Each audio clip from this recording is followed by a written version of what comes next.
বানাচ্ছি পাওয়ার লাড্ডু। কী করে বানাচ্ছি দেখিয়ে দিই একটু। প্রথমে কড়াইটা বেশ ভালো করে গরম করে নিয়েছি মিডিয়াম টু লো ফ্লেমে। এবার একে একে আমি সিডগুলো এর মধ্যে অ্যাড করে দেব। কী কী সিড দিচ্ছি আমি দেখিয়ে দিচ্ছি স্ক্রিনে, ডিটেলসও নিচে লিখে দেবো। Black seed, pumpkin seed, sunflower seed, chia seed.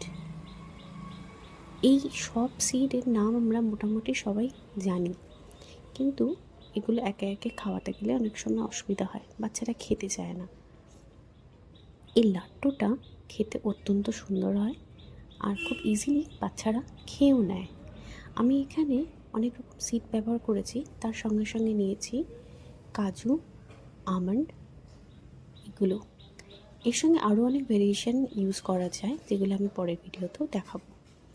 এবার এই সিডসগুলোকে ভালো করে রোস্ট করে নেব, কিন্তু যাতে পুড়ে না যায় সেই খেয়ালটা একটু রাখতে হবে। এটা রোস্ট হয়ে গেলে সেটাকে ঠান্ডা করতে দিয়ে এর সঙ্গে সঙ্গে যেটা করব সেটা হচ্ছে কিশমিশ এবং খেজুরকে একটু জলে ভিজিয়ে রাখবো। আমার সিড এদিকে রেডি হচ্ছে, রোস্ট হচ্ছে, অ্যান্ড প্যারালালি এদিকে আমার খেজুর অ্যান্ড কিশমিশ ভিজছে। এবার আমার রোস্টেড সিডগুলো আমি নামিয়ে নিয়েছি, একটু ঠান্ডা করতে হবে তাদেরকে।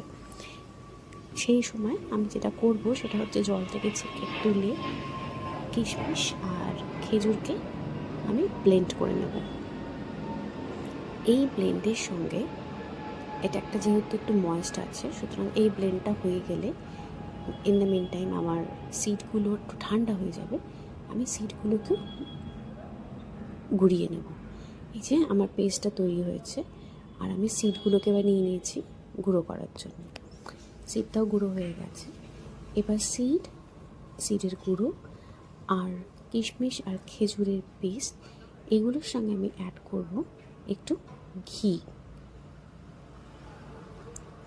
এবার এটাকে খুব হালকা হাতে মেখে নেব।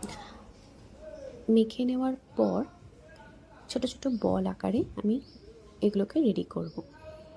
এই আমার পাওয়ার বল, প্রোটিন বল রেডি।